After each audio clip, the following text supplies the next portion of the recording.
Welcome in, have a seat. Kick back and relax, cause it's that time of the week. How's your day? Was it great? Well, it'll get better with Otalku Cafe.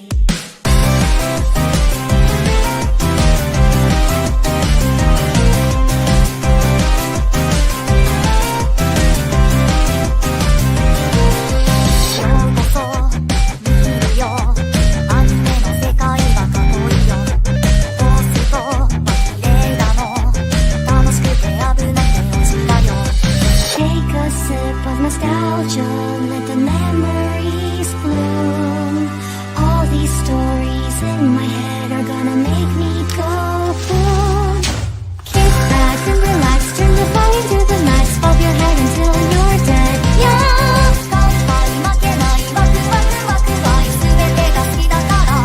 Yeah! Kick back and relax, turn the volume to the max, bob your head until you're dead. Yeah!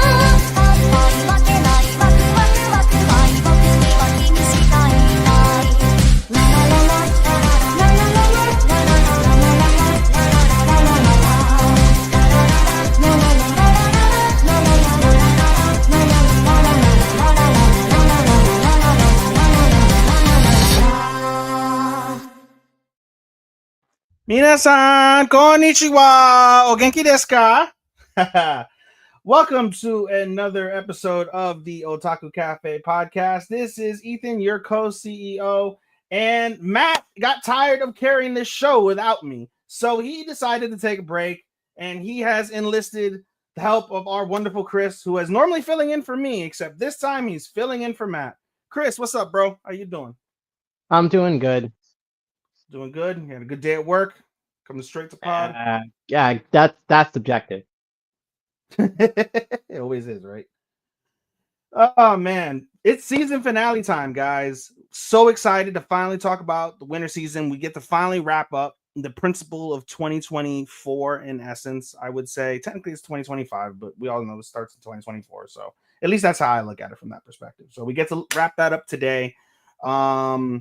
Chris, unrelated to the show, I don't know, did I post a picture in our chat that I got tatted this weekend? No.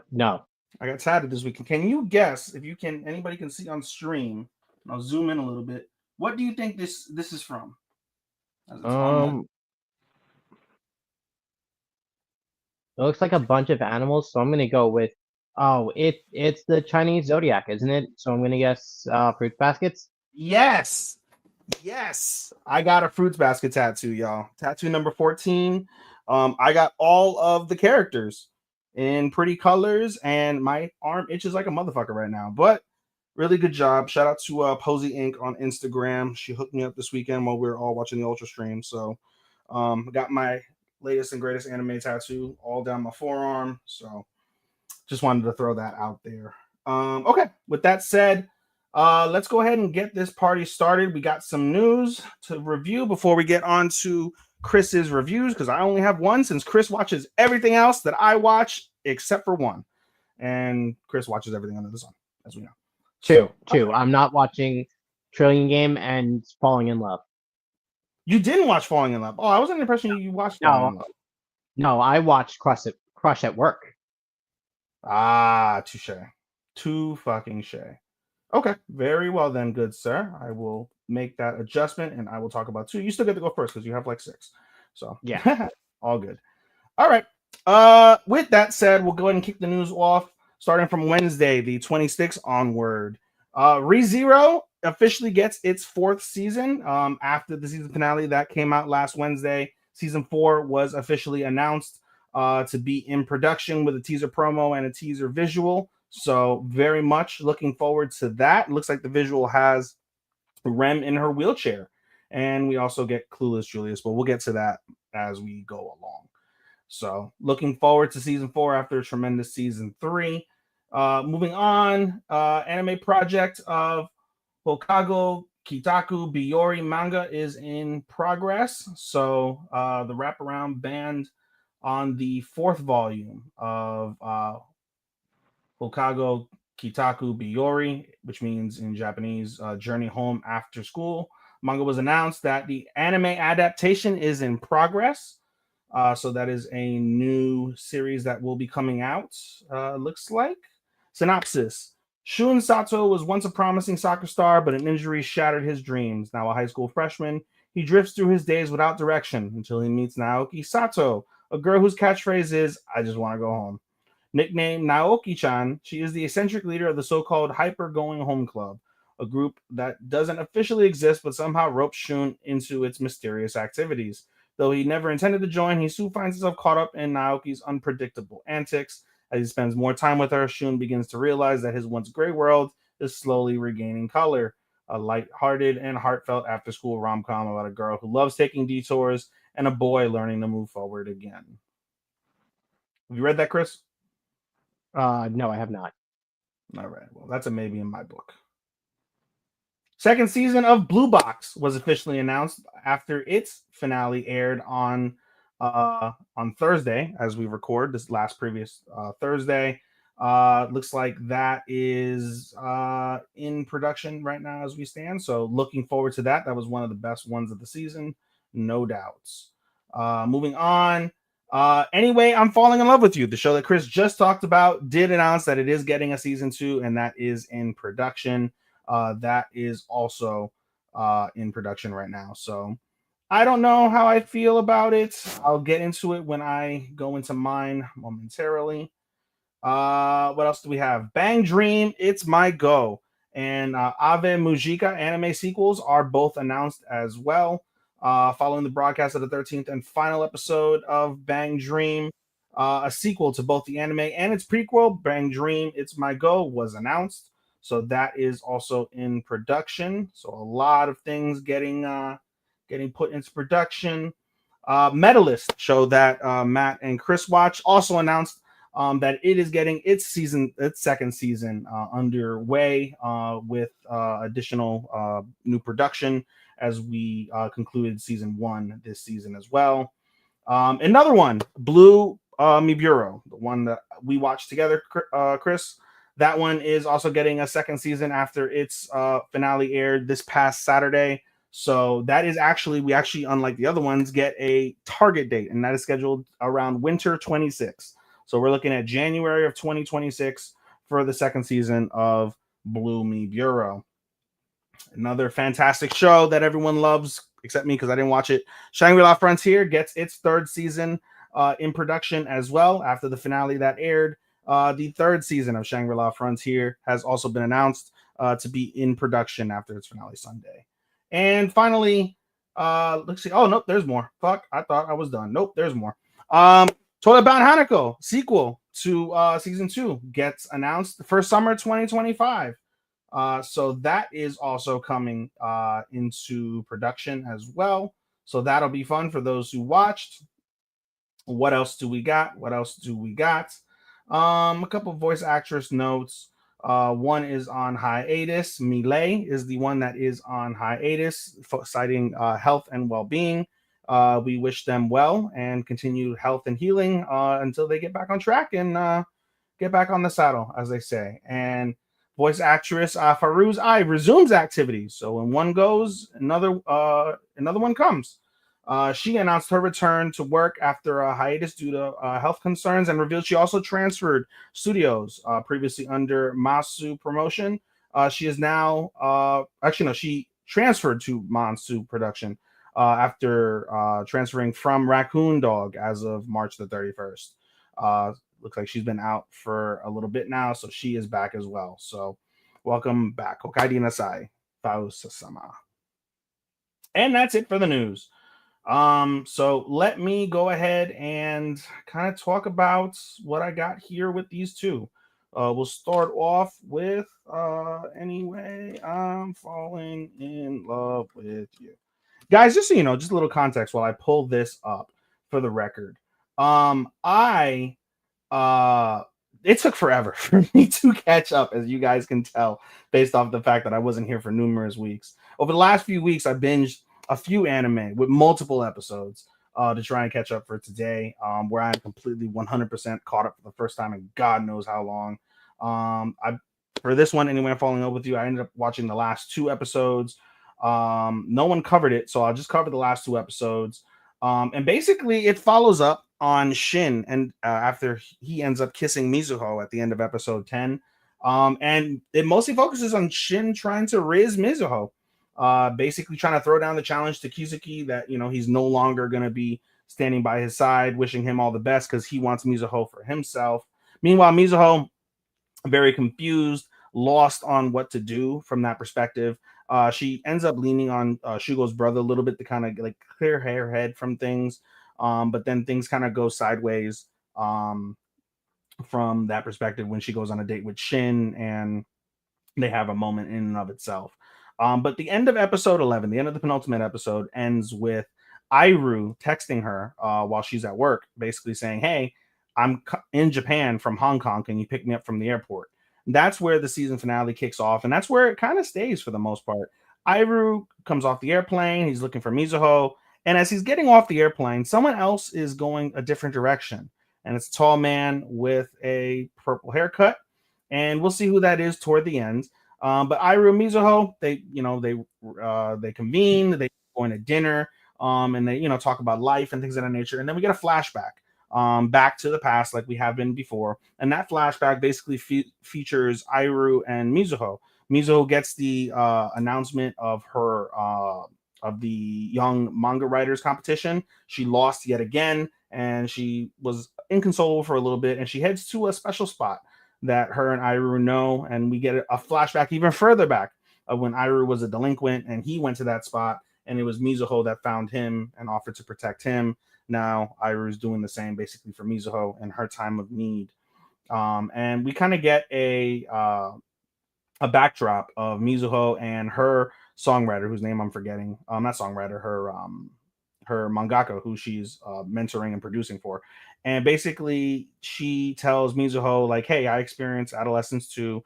The next story that I'm going to write that should be good is about a boy who I realized, I was competing with him in high school for the best grades. And, I realize now in time, I probably like that boy. So that'll be the story of how, that went on." And, Mizuho's very happy, looking forward to it. She kind of breaks down and cries with Iru toward the end. But after the finale ED airs during this scene, we get a cut to that tall man with a purple haircut. You can guess who that tall man with a purple haircut is. It is, for the first time in this like future setting, it is Kizuki. Kizuki officially, for the first time in this series, right at the end, he appears as an adult, and he seems very cold, very professional. He just got back from a business trip with his coworker. The coworker mentions he has a girlfriend, and are you going to go visit your girlfriend? He's like, "I didn't promise her anything." So it's very curious because throughout the episodes, Mizuho has basically been wanting Kizuki, been wanting Kizuki, been wanting Kizuki. And I was under the impression that Kizuki was dead, either of COVID or he offed himself. And he's clearly not dead. So that tells me right there, quite frankly, that there's going to be probably some sad breakup, something along the lines with that season 2 announcement. But yeah, that's basically it for Anyway I'm Falling in Love with You. The show, for what it was worth, great with its drama.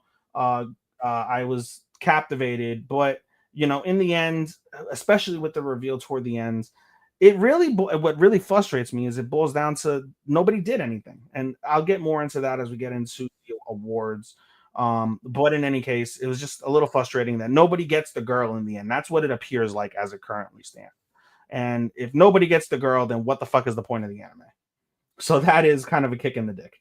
I gave it a minimal 3 stars as far as I'm concerned. Minimal 3 out of 5. So it was okay. Don't hate that I watched it, just frustrated from that perspective.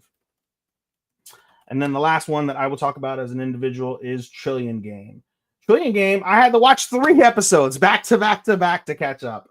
And with Trillion Game, basically, Matt already talked about them on his side, I imagine, for the most part.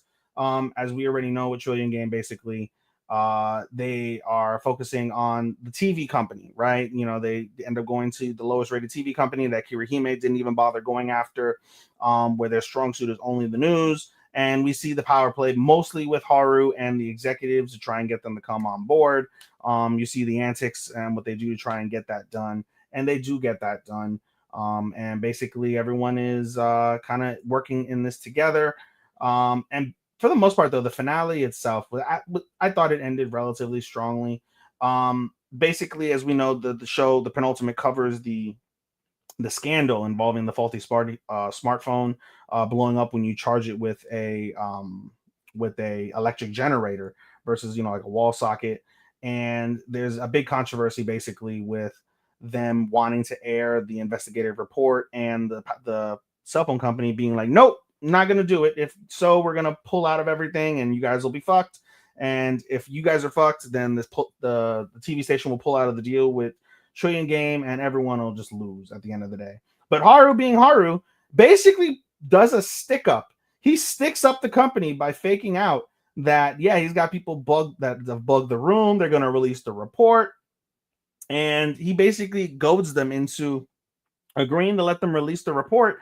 And on top of that, what's it called? Covering the recalls as well, and making sure the phones are fixed, so forth and so on. And so the best thing about that, though, is Haru, in order to save face with the company as well, he spins it, and everyone spins the story to make the cell phone company look like they're actually like a legitimate company that cares about its customers, when that really wasn't the case at all. But they're able to spin the story, and that company gets a lot of revenue, gets a lot of public support, and therefore Haru is able to basically get them to sign a bigger deal, a bigger extension with more ad revenue, and therefore everyone's winning. And as the rest of the series kind of goes on to the end of the season, we basically see Kirihime talking to her father, the chairman of Dragon Bank, and even he admits that Trillion Game is a legitimate company on par with Dragon Bank. And that's more or less how the episode or the season ends for the most part. However, we after again the finale plays, the ED plays, we get a notice basically from Gaku. And Gaku basically says like, hey, the public perception is me and Haru got into a fight and we broke up and we've gone our separate ways. But the key to that sentence is the public perception, because that actually isn't the case. Haru basically put that story out for the separation so he can go and try and get deals done in America with public tech companies like Google and Apple. And Gaku gets a text message saying, hey, I've got something done. Come over to America. So he immediately gets on his private jet. He immediately flies to Florida, to the United States, I should say. And he meets up with Haru. Haru says, yo, as soon as he lands in the airport, and they celebrate basically that they're getting a deal done and that, they're billionaires and everything that they wanted has come to fruition. And that's basically how the series ends. I love this series, especially as somebody that's in tech for my normal day-to-day job. I thoroughly enjoyed this series. There's so many avenues I can go with in terms of why I enjoyed the series, but again, just the tech aspect and the principle of business was something that I personally have never seen really in an anime, and so I enjoyed that for all of its facets. It was a funny show, and the sexual elements were cool, but it didn't focus on any of that. It really focused on the aspects of the show and showing what proper business acumen will lead you to, and the trials and tribulations involved with being an entrepreneur. And I thought that was phenomenal. So I gave this show a very strong 4 stars as far as I'm concerned. I won't give the exact star rating, but a very strong 4-star rating. Thoroughly enjoyed it, and I hope they come out with a season 2. I don't think anything was announced for a season 2, but I would love to see this come back for a season 2 so we can see more of this. So loved it. And that's it for me. Chris, your turn. All right, I'm up. What am I gonna start with? Got a gambit. Pick one. We're doing Miburo, ReZero, Guild Receptionist, Solo Leveling, Honey Lemon, 100 Girlfriends. You have Blue Box, right? Yep, I have Blue Box. Okay, so I got Hanako. Basically, what you have is Hanako, Shangri-La, Medalist, Zenshu, and then whatever else you were watching that you want to highlight. We did Zenshu last week. You did? Okay, good. Even better. Okay, so I'm gonna start with Hanako. Okay. So this episode continues off last week, where I'm trying to remember characters' names. So many, I get it. Yeah. Uh, where Ko, Mitsuba, and I can't remember the main girl's name. Uh, That's not Hanako. that's not Hanako. Uh,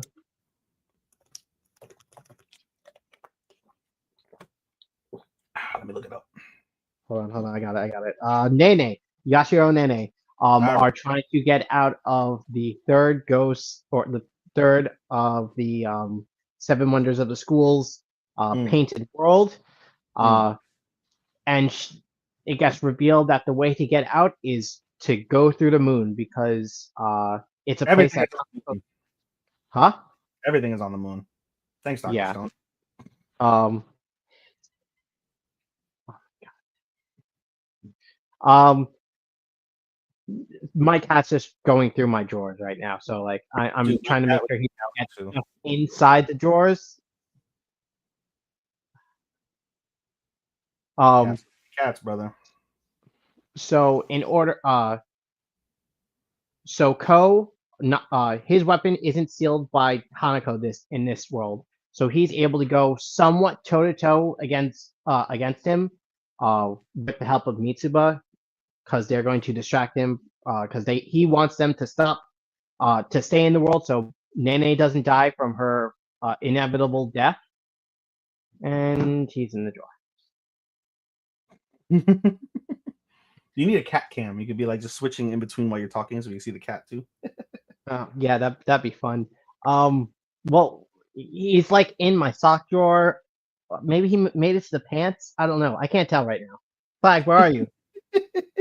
He's in the shirts. Cool. Um, uh, as I was saying, so while Hanako's fighting with Ko and Mitsuba, Nene and Sai, um, right, that's her name. Uh, yeah, I'm gonna say the third legend, um, Mm. work out a way to get to the moon. And that way is a bike with a little wagon on the back that can go through the sky. Mm. And with Mitsuba's help, he's able to grab everyone and they start pedaling off towards the moon. Um, uh, Mid-flight, however, Hanako's like, I'm not going to let you go through with this, and knocks Nene off. Uh, and they land on a cloud, which is not intangible, so they're just like standing on the cloud.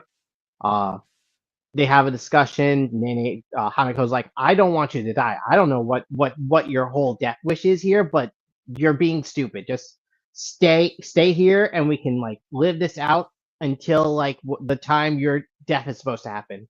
Um, Nene's like, no, you're being stupid. Whoever said I wanted to be trapped in here? If I'm gonna die, I'm gonna live my life. I have so many dreams I want to do.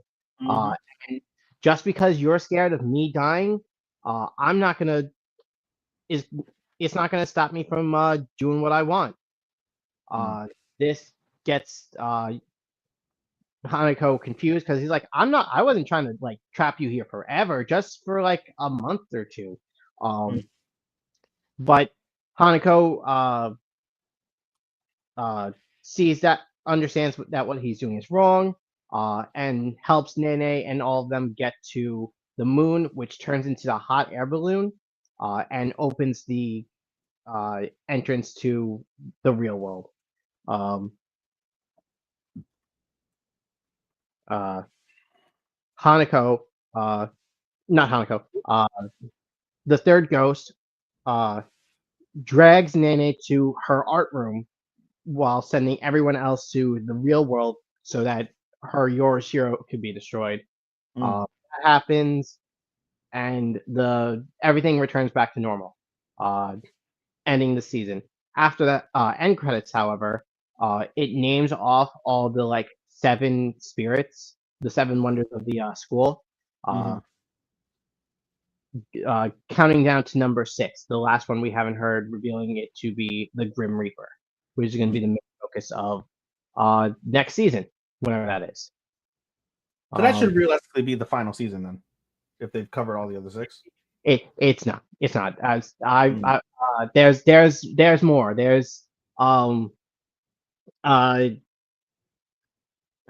brother to deal with, and like there's just a whole lot more to go into besides the 7. This was a good season. I really like this Ghost. I'm glad they did a really good job bringing it onto the screen, despite how long it took.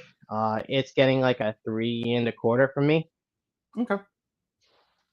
Let's see what's next. Next is I want to save Medalist for last. So Shangri-La Frontier. Oh yeah, okay. So we're continuing off with the video game tournament. Right after we're starting off with Pencilgun trying to discuss like, hey, so this is gonna be fun because I don't want my face and name out there, and because I'm a famous model, and Sunraku, you're just being a weirdo with the gas mask. So we're gonna just change this. I got myself a cosplay, and I'm getting you a cosplay, and we're gonna dress up like that. They then decide like the order of who's going in the tournament because it's a fighting game. It goes by knockout. One person on one side can knock out everyone, but if they're knocked out, they swap to the next person in the line. But just as they're like deciding that what's his name? What's his fucking name? Katsu gets a phone call from his manager, informing him that, hey, one of our sponsors wants you to take place in a fighting game that happens at the same exact time as your exhibition match. And because money's on the line for this, not only from the sponsor but from the championship, because the fighting game thing is just a like for fun thing. They're telling him, hey, so you can tell your friends who you got for this fighting game to go fuck off, and you're gonna take place in this 3-hour FPS tournament. Which screws with their plan. So they're trying to figure out like, so how are we gonna get this to work? Because they can't fuck over their sponsors because that's the only way they get money. Sanraku's like, hey, why don't we just lame it out and like stall for as much time as possible while trolling them because like we got nothing else. Telling Casso, finish your tournament as fast as you can. We're gonna hold them off as much as we can. And everything seems to be like all good. They have a game plan. Because the girl that Casso wants to beat is probably gonna be the anchor. Next day rolls around, day of the tournament. Turns out she's not the anchor. She's the third fighter. So they have even less time than they would have originally thought. Because matches are like 10 minutes. Going through it, they would probably have just enough time for like the 3 hours.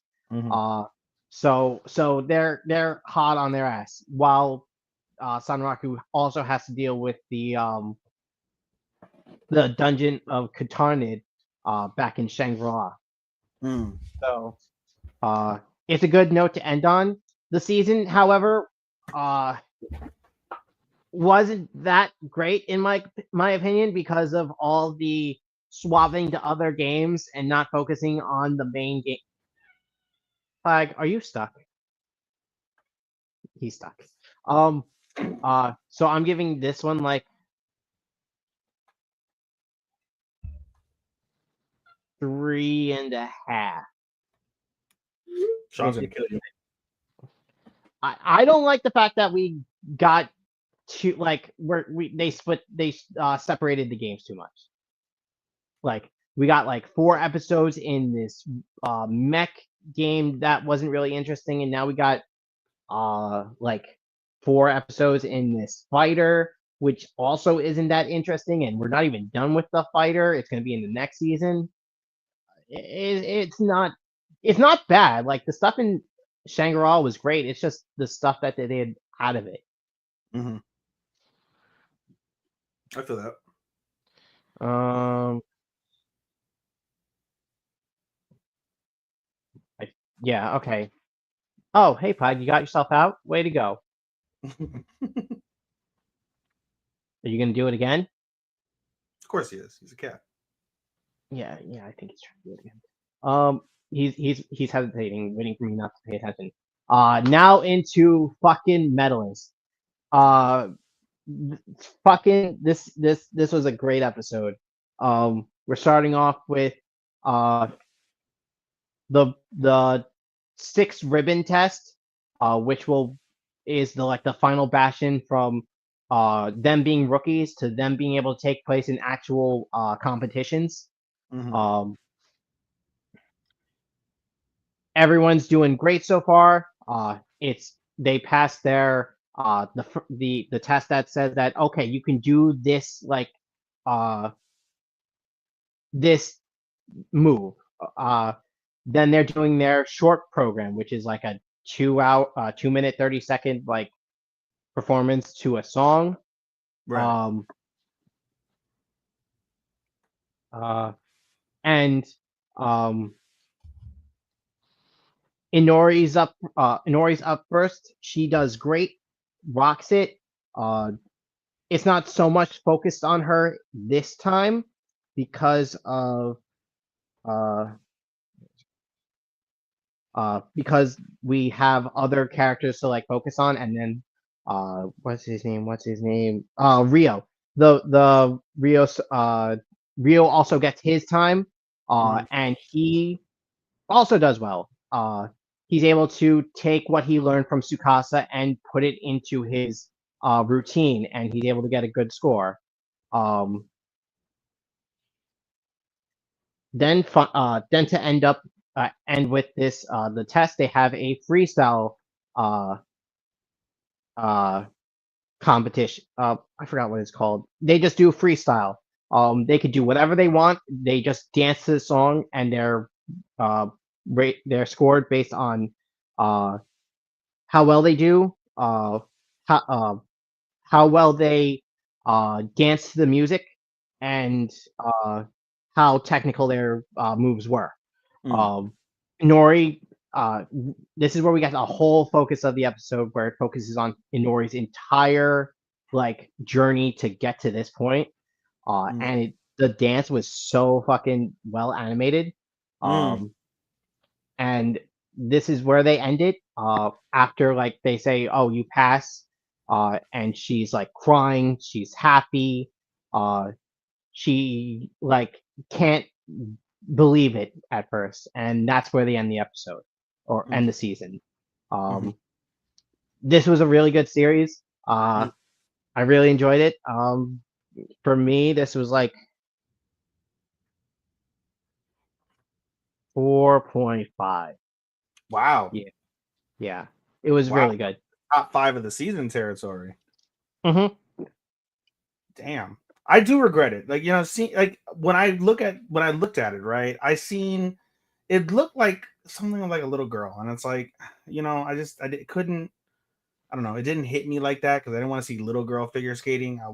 I do love figure skating in real life. I love seeing figure skating in real life, but I don't know. It's just something about the characters when I first saw it. I like the animation looks great, but just I don't know. The character was a little off putting for me, so that's why I skipped it. But the way you and Matt have talked about it, I'm like, damn. If I could go back and I had time to watch another show this season, probably would be Medalist. Truth be told. Well, if it comes out, if we get a season 2, you can always pick it up. Yeah, I said that about Windbreaker, and season 2 is about to start, and I still haven't seen Windbreaker. Have you even seen Girls Band Cry yet? You said you wanted to watch that, and it's on Crunchyroll now. I know it's on Crunchyroll now. I just don't have the time in between stuff, bro. If I barely Yeah. have time for the seasonal shit, if I have even less time to go back and watch other stuff that's dropped, dude. I do want to see it though. It's still on my list. It's in my vast fucking queue at this stage. So I'll get to it. I shall get to it. And yep. All right. Do you watch Apothecary Diaries? Yes, that's what we're gonna start off with as soon as you're done.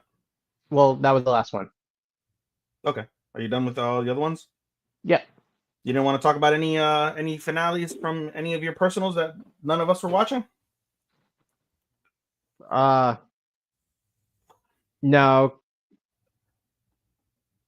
Okay. I pretty much talked about like everything. I mean, I could talk about Blue Exorcist, but that would have to go into like talking about the entire season. I'm doing that plenty during the fucking awards. During the awards. All right, got it. All right, so I look forward to that. All right, so we'll pick up with Apothecaries. Damn good episode of Apothecaries, honestly. The main premise of Apothecaries basically just kind of falls around Jinshi and Mao Mao. And Jinshi realizes very slowly, or not Jinshi, Mao Mao. Mao Mao realizes very slowly, oh shit, Jinshi's got his balls. He's a man. I should have realized because, he's not meek and small and he's manly. Oh, you know, and it looked like some shit was gonna pop off. Basically, Mao Mao was trying to divert, like, oh, I think I crushed a frog. I don't want to deal with this. Whatever he's got going on as the reason why he still has his dick, I don't want to talk about it. I don't want to deal with it. Like this could get me fucking killed. I Yup, don't want. yup. And Jinshi did not care. Jinshi put the move on her and put her leg up. Mao Mao's like, I should have not fucked with him because now he's gonna take my virginity. Oh my Dude, god. it's a slightly big toad. Whatever it was. It was It's like yeah, she says a slightly big, they're slightly big frogs. Slightly yeah. big? Oh, slightly big. He took that to heart. He took that shit to heart. And he literally, just she puts her legs up. He's like, oh my god, I'm really about to like have sex with this man. And then all of a sudden we hear a dog and they get rescued. And basically the rest of the episode kind of focuses on them trying to get the people who tried to assassinate Jinshi to capture them. And they set up some traps. Basically, the two eunuchs, the two young eunuchs, are following each other in essence to try and capture them. And after a little bit of time, they do manage to capture the main guy, captures Feifa, and they manage to catch his accomplices as well. They make the comment now that they're captured, these guys will never see the light of day again, aka they'll be fucking tortured and murdered for trying to murder somebody important. But basically, Jinshi throughout that entire process was trying to tell Mao Mao something, and Mao Mao just out of ignorance, and she didn't want to know any of the details. She didn't want to, like Chris said, she didn't want to get killed for knowing too much. She just deflected. And we kind of get that as we go along with Gaoshun. Gaoshun basically starts like thinking about like the past, starts like putting pieces together in terms of why he's there versus Jinshi, why is Jinshi covered, so forth and so on. And while he's going through these deductions, basically, Mao Mao is getting ready to go to bed, and Jinshi shows up, and Mao Mao's super nervous to see Jinshi because she don't know what's gonna happen. And Jinshi thanks thanks her for everything or whatever, and gives her a gift. And it is, what is it, ox gallstones? It's gallbladder. Gallbladder. Gallbladder. Okay. Ox gallbladder. And in this time frame, keep in mind this is meant for like medicinal purposes, and it's a very rare and expensive medicine that you can use for medicines. And or drugs. What happened? Or drugs. Or drugs, yes. And literally, she is over the moon, ecstatic. And Jinshi, again, it kind of, he uses it as a thank you, but also as a peace offering because he wants to talk to her about it. And Mao Mao again, nope, don't want to hear it. Nope, I'm good. Fuck you. I'm good. I'm happy. I got my ox balls. I'm playing with my ox balls. Yes, I'm good. And we go back to Gaoshun, and Gaoshun basically, to end the first half of Apothecaries, basically says to the viewers that Jinshi is one of two people that carry the Ma name. The first person is the Emperor. The second person is him. He is the Emperor's younger brother. Yep. So now we know why Jinshi still has his balls. He's gonna need them so he can knock up good old Mao Mao eventually. So I enjoyed the first half tremendously. I was telling Matt the last time I was on when we reviewed Apothecaries, if I could have put it in my season, it would have solidly been top anywhere between 4 and 6, I'd say. Anywhere between 4 and 6, depending. If I could have thrown it in there. Yeah, it was a good season. Yeah, it's good. Not enough, like, I don't know. It was a good season, but like part of it like felt off to me. I just couldn't fully enjoy it like I did season 1. Well, I think is it because of the fact, like I said, it's only half season, so we don't have the full season as of yet. So I I think was worried because because I was worried because if I didn't realize it was split core until Matt told me when I watched the episode 12. I was like, oh, thank God it's not over because this would not have made my top 13. oh no, yeah, probably not. I mean, I get that. For me, it would have because I just love the shit out of apothecaries, and apothecaries makes me laugh. The mysteries are fantastic as far as I'm concerned. So it would have made my 13. I think I probably would have put it as high as at no lower. It would have been no lower than 7 in my opinion, I for sure. I think for me it would have been more because nothing really happened to solve the deal with the twins. Uh yeah, we got to know Jinchi's deal, but why is he it didn't really explain his deal past him being the Emperor's younger brother. Well, bear in Like, mind that why is the he in, Emperor's father's a pervert. no, I get that. I meant why is he in the rear palace? Why is he posing as a eunuch? And all that. I'm sure we'll get more details maybe in the second Yeah. half. So no, yeah, like I said, I guess my question to you would be, how do you compare Apothecaries half 1 to half 2? Or so let me phrase that: half 1 of season 1 to half 1 of season 2. I preferred half one of season one a lot more because uh of it's the introduction to the show. So they're obviously gonna go more into the world building. Mm-hmm. Season two, part one more went into okay, we have the world built, time to do some uh fuckery. We're going to explain the situation about why uh the concubine, the high ranking concubine, lost her child and her losing another child possibly because of her crazy older sister or Mm-hmm. cousin, whatever her deal was. We got that random ghost story I two love that episodes. episode. I love that episode. That was a good episode. It wasn't that great. Um, Boo. um, let's see. There was also the episode with the twins was the episodes with the twins were my favorite part because it's adding, oh, here's more death. Uh, Mm-hmm.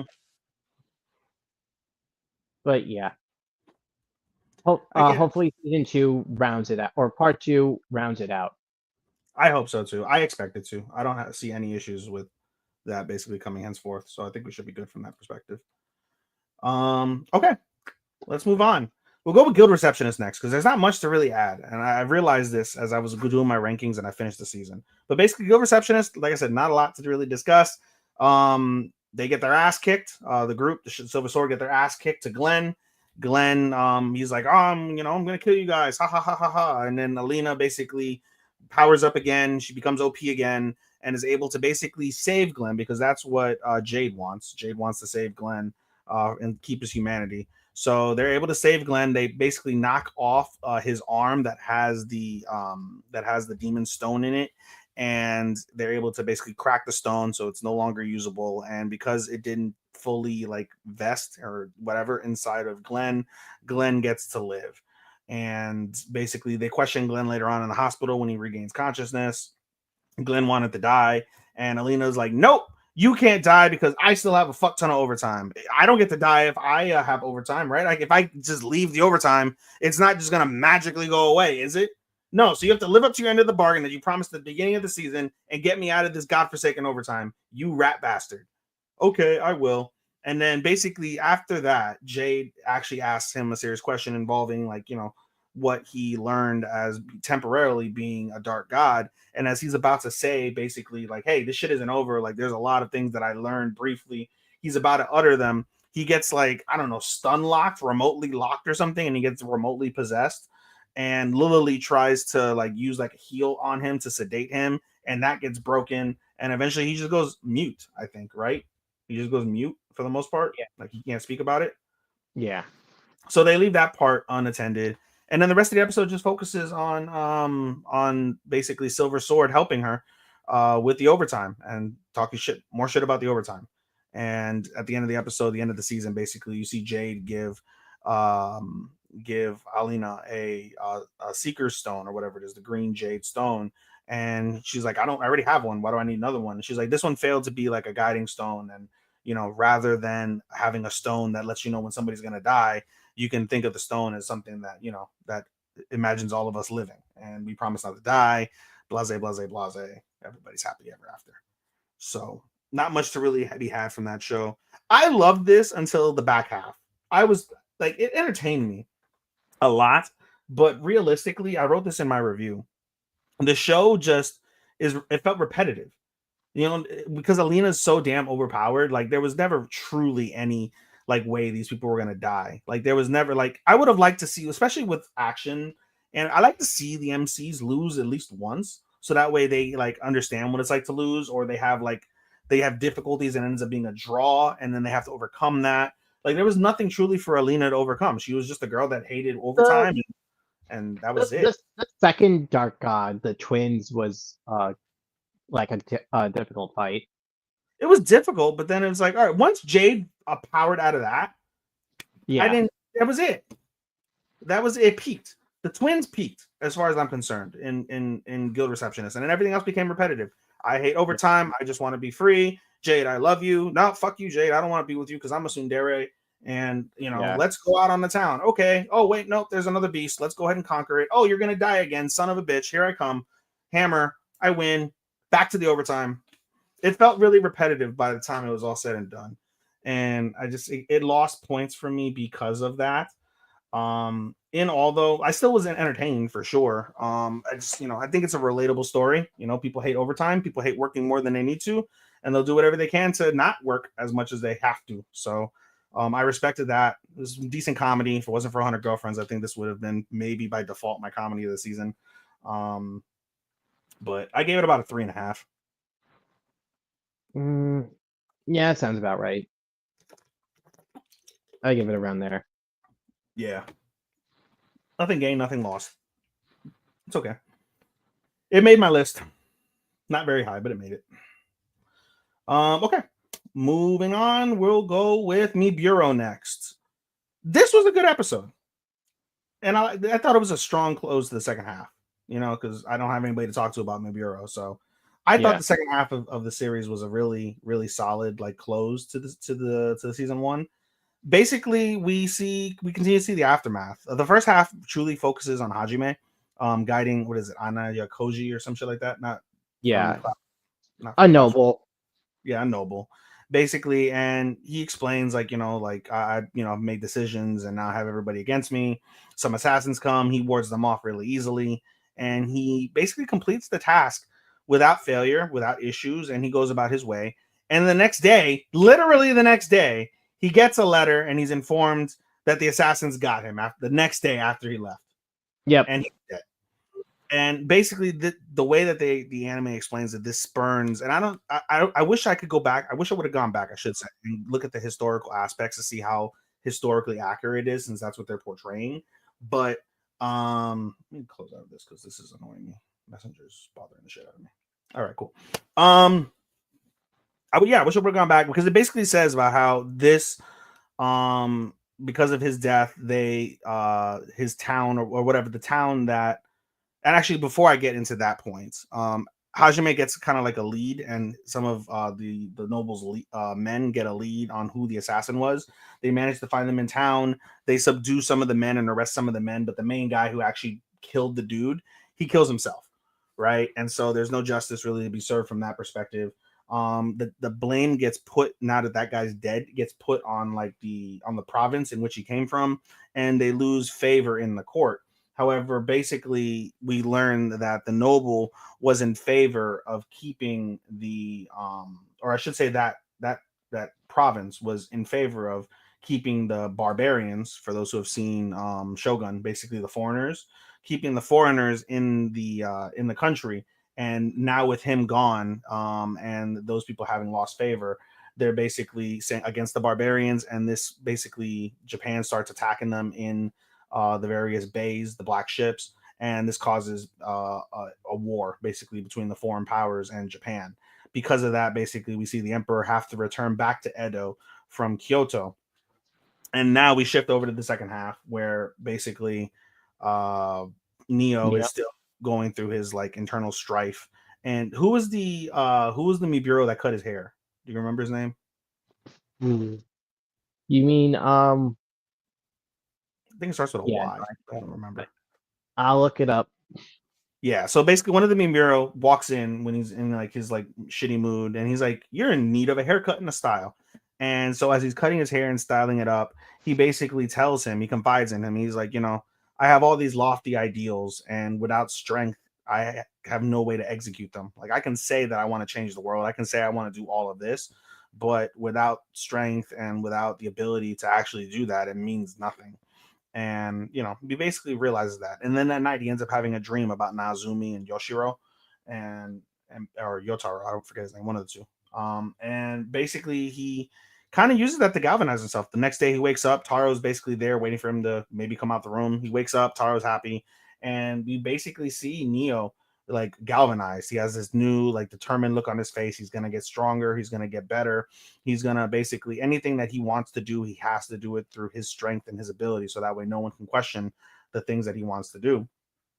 And as the Emperor is leaving toward Edo, we also see that Neo and Taro and Hajime, as he's coming back from his mission of trying to get the assassins, they go to Granny's and they get their robes.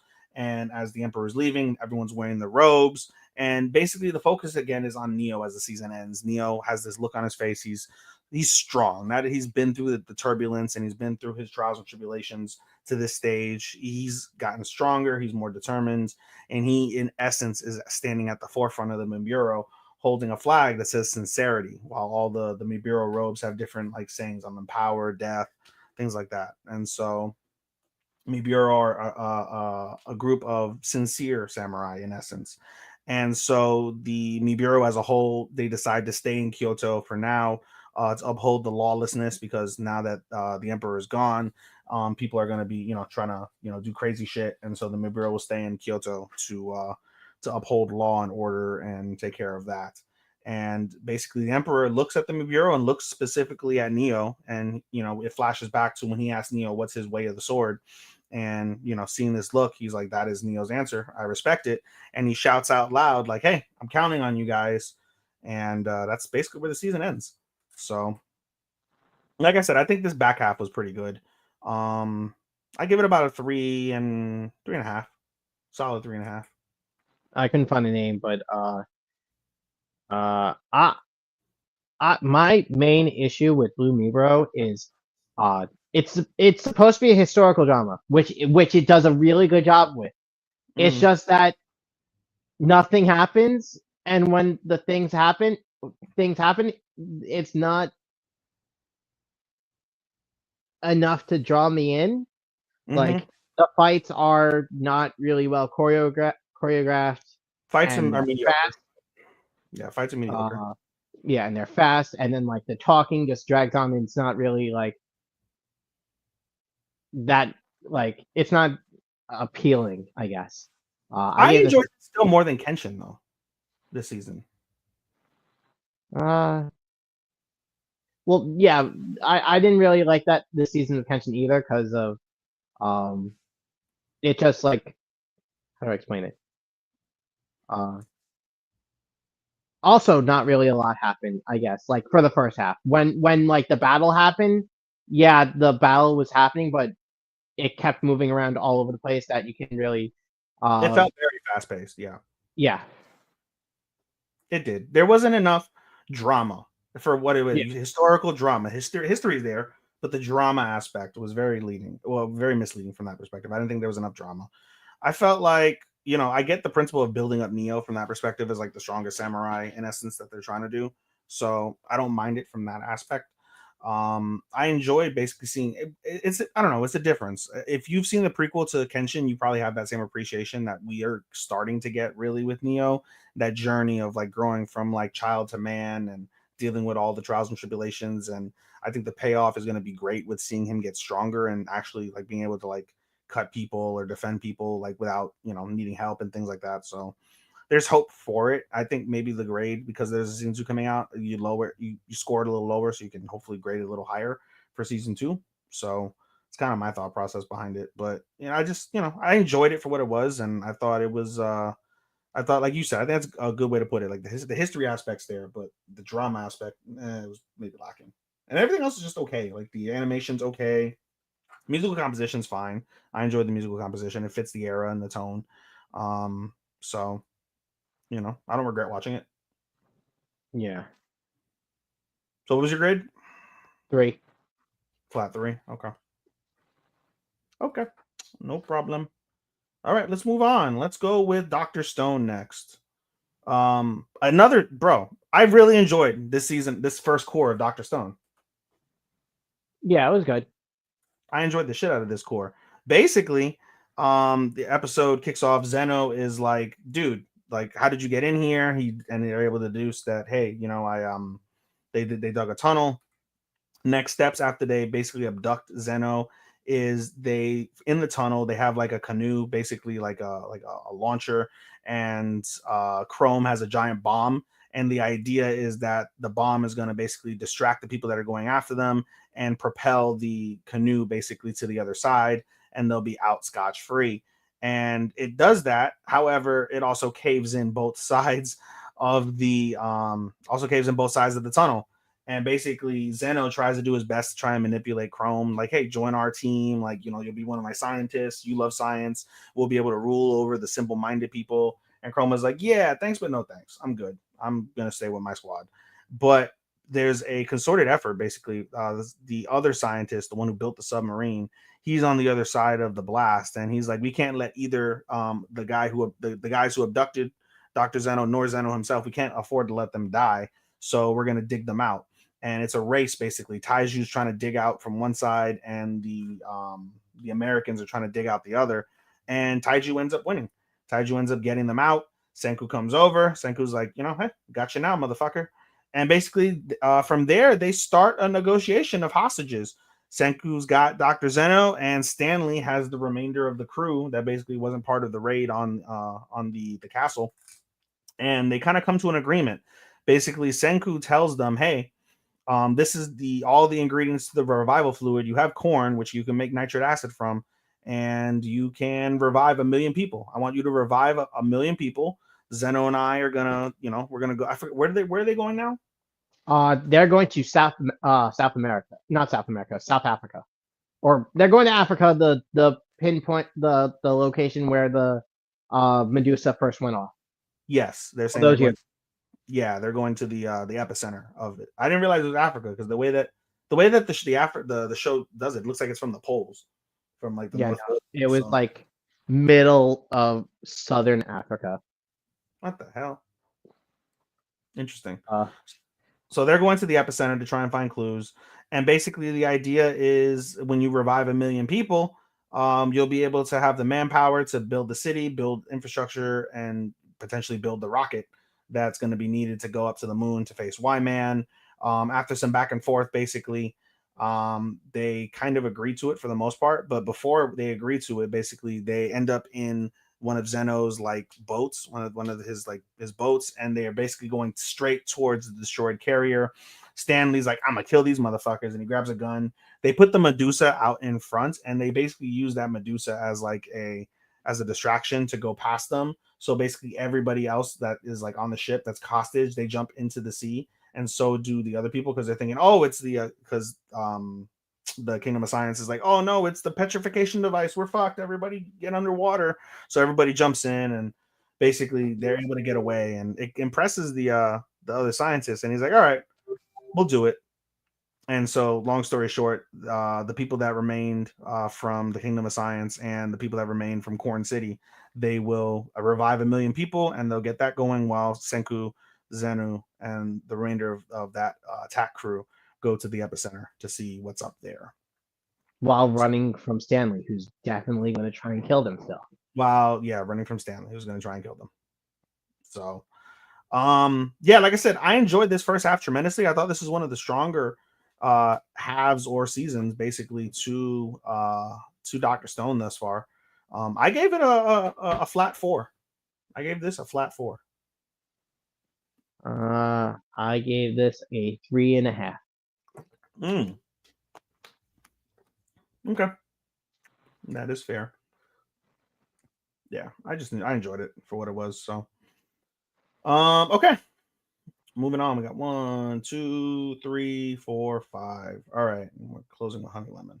All right, let's go with 100 Girlfriends next. Fucking hilarious. Fucking great episode. Fucking hilarious episode. Basically, what's his face? The narrator gives us a Dragon Ball styled Yes, intro. it does open with that. The Dragon Ball Z references were off the page in this episode. So many damn Dragon Ball Z references. Basically, Rentaro deduces like, oh, everybody produces Sunder Rays, so we need everybody to act tsundere. And what we're gonna do is we're gonna capture everything in a spirit. Literally, we're gonna capture everything in a spirit bomb, and Karane is gonna be Majin Buu. And then I forget who it was. I think it was the fucking binge eater. She's like, oh, so she's gonna die. Yeah. That shit was funny. And so basically they go down the line, everybody acts tsundere, and even Rentaro, in order to get like shape and get like control of this tsundere spirit bomb, would act tsundere. And he's like, wow, Karane's been through all this stuff. This is what it's like, you know, where you can't like tell your feelings even though you mean all these things. Karane, I love you. Spirit bomb. She gets hit with the spirit bomb. She starts going Super Saiyan while absorbing the spirit bomb, and she busts out, and she is back to being super duper uber tsundere. Yep. And everyone's happy. Everyone's celebratory. She acts super tsundere to them. They still love it. It's great. Even after she says thank you, she's like, no, it didn't work. And then she's like, you guys are never gonna get my affection again. That was funny. And then the rest of the episode, everybody just is on a love fest. I love this about you. I love this about you. I love this about you. And then at the end, as the credits are playing, Rentaro gives, I don't even know how long of a speech. Dude, that gave me such a fucking migraine when it kept speeding up. Bro, whoever that voice actor is deserves a fucking medal. They deserve an Oscar, an Emmy, whatever the Japanese equivalent is, for reading that entire blurb. I kid you not, ladies and gentlemen. That blurb was from asshole to appetite on that screen, just on and on and on and on and on and on and on. And he's talking and talking and talking and talking and talking and talking and talking. Even when they fast forward, it's like, bro, that was impressive. And at the end, he's like, and I love you guys for so much more reasons. And everyone's there just sitting there dumbfounded, like, and then the episode and the season ends with the narrator saying, and we're done after 89 more girlfriends to go. Yep. I love this season. It was so fucking funny. Every episode this season had at least one or two just roll on the floor laughing moments. So many anime references, sexuality. It was fucking great. I love this way more than season 1. Yeah, it was great. I feel I'm annoyed that they didn't get girlfriend number 12, but I can understand. They're probably gonna start it off with the next season. Yeah, they immediately start off with a girlfriend. Rentaro's just like taking a shit and he hears a girl humming. She's like, I'm in love. That type shit. You know? But no, I enjoyed the hell out of this. I gave this a 4 and like, let's say a 4 and a quarter. This got a 3.75 for me. Damn. A little lower than I expected. A little lower than I expected. No, I enjoyed the shit out of this. This was fan-fucking-tastic. Easily up there in terms of the top 10, as far as I'm concerned. For me, at least. All right. Moving on. We're gonna move on to Blue Box. Move on to Blue Box next. Decent finale, I'd say, honestly. And it basically the finale revolves around the aftermath of Hina and Taiki and what happened. And basically, we see Akane. She feels really, really, really fucking bad about meddling because basically Hina, why am I saying Hina is inconsolable. She is, bro. Is she as bad or worse than what's her face from I forget her name now. Dan, I forget the name of the show. Snafu. I didn't watch Snafu. You didn't watch Snafu? No. Oh, it's one of my favorites, bro. The redheaded girl. Season 1 weren't on Crunchyroll. I have nowhere to watch it besides Pirates. But like, It is on Crunchyroll. not season 1 and 2, only season 3. Really? Yeah. Right? Oh, Right? is it on? I think it's on High Dive. It's a Sentai Films work, if I'm not mistaken. I think it's on High Dive. I distinctly remember watching seasons 1 and 2, and I think I watched it on They Crunchyroll. probably had it. They only have season 3 on it now. Let me go. I'm going into High Dive now. We're pausing. We are pausing this show. I'm going to go into High Dive real quick. Hopefully, it doesn't make me sign in because I don't need Matt's info. What the fuck? Oh, snafu. This Yeah, is- it's on there. It's on there. Okay, cool. All 3 seasons of Snafu is on High Dive. There you go. You can watch it on High Dive. Okay, cool. Yui is her name too. Yui, I remember. Oh, the redhead tsundere, short hair. She's not with- tsundere, but yeah, she is redheaded and short-haired. Yes, Yui to date for me is the absolute saddest like rejection I've ever seen in a romance anime. Absolutely the saddest. Hina comes close though. Hina is just inconsolable and she's broken. And the rest of the episode, she does not want to be near Taiki. She doesn't want to look at Taiki. Every time she sees Taiki, she just begins to cry and is upset and is lonely. She is hurt. Hurt. And Akane is mad. Madd. She is mad at Taiki. Like, how could you do this to this girl? Blah, blah, blah, blah. But eventually, they kind of come to an understanding, and it is what it is from that perspective. And it kind of opens up Taiki's eyes because Akane basically says, or is it Ayano? I keep saying Akane. Is it Ayano? I think it's Ayame. Ayame. There we go. Okay, so I fucked up. Ayame. And Ayame basically is like, how much better is this girl that you like that you'll reject Hina?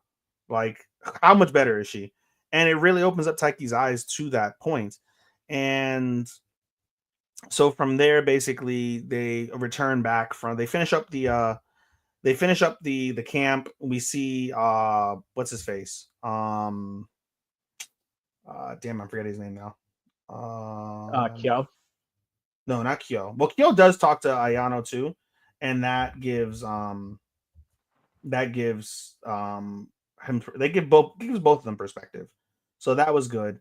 But Kengo, Haruyu Senpai and Taiki play a match, and they're good early on, and Haruyu ends up beating Taiki, and Haruyu's like, the way you've been playing, because basically Taiki asked when he was in his rut to play Haruyu, and Haruyu's like, nope, I'm good, fuck you. And he was like, come on. But then Haruyu admits, he's like, dude, like, I was scared to play you because you're just getting that incredible, like, you're really like, really like putting on like the pressure, getting better. Like, I was scared to play you, especially after I lost to Yusa as well. And I realized, like, I couldn't go on being scared. I couldn't face you and have that scared feeling. So that's why I confronted you. And so then Taiki's like, let's play another one. And Haru's like, no, I'm good. I beat you. I'm good. We don't need to do this anymore. But again, all of this kind of boils to Taiki's mentality. Like, he can't be scared. He's got to move on. Like, all right, you've already made the call. You've rejected the girl that genuinely liked you. Now what are you going to do about the girl that you like that you don't know? And basically, Taiki asks Shinatsu out on a date. And he can't think of a reason like where to go out, but he's like, I want a new tracksuit. And Shinatsu's like, okay, I'll go with you. And he's like, really? He's like, yeah. And while we're out, there's a cafe I wanted to check out. You should come with me to the cafe. We'll go together. And he's like, okay.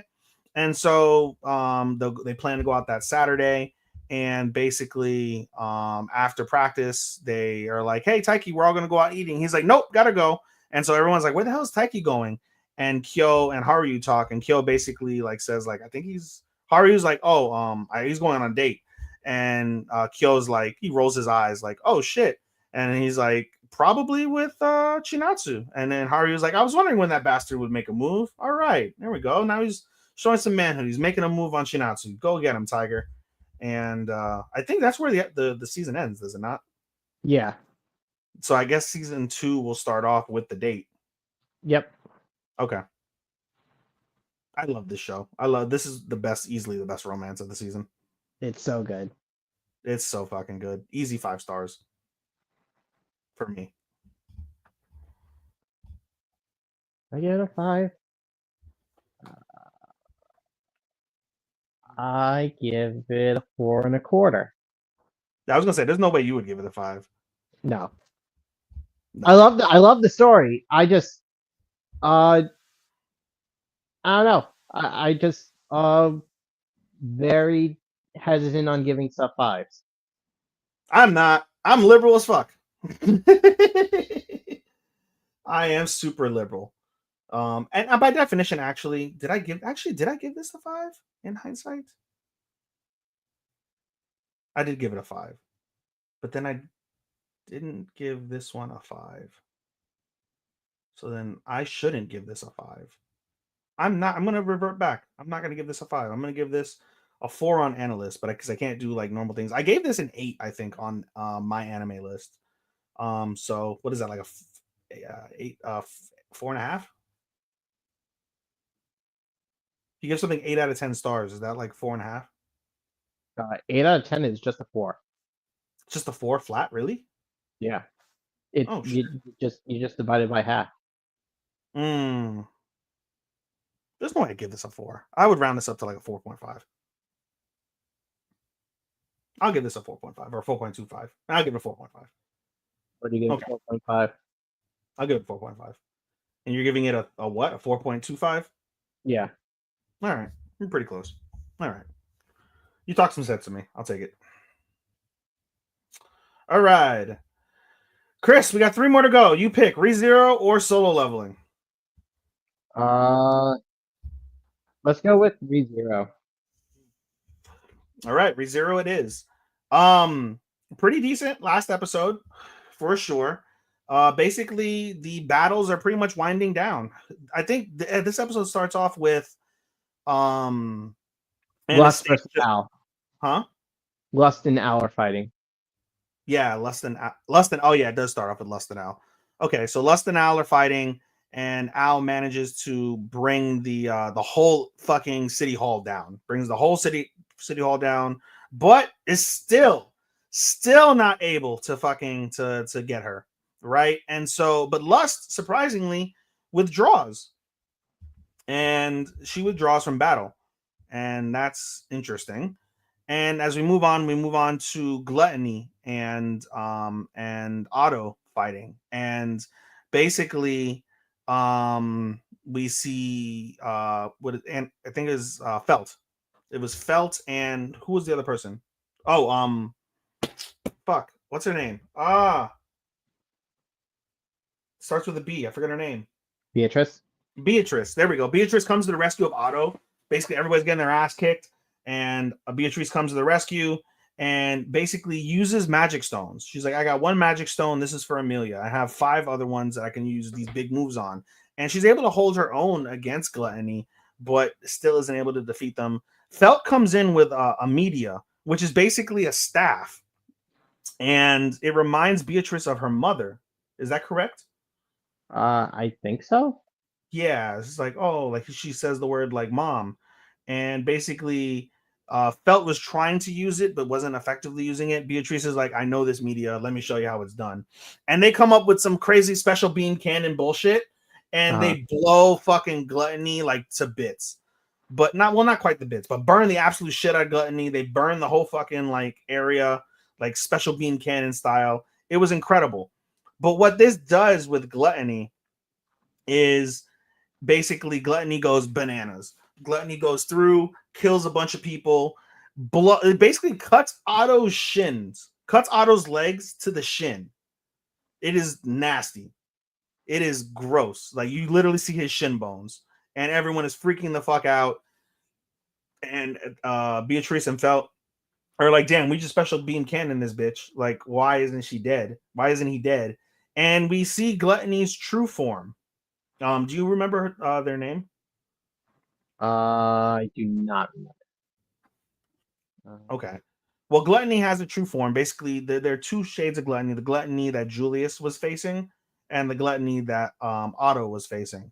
and it basically we can, I guess, tell what happened because if you have two forms and you basically combine into one, it's this beautiful, like dainty little white girl.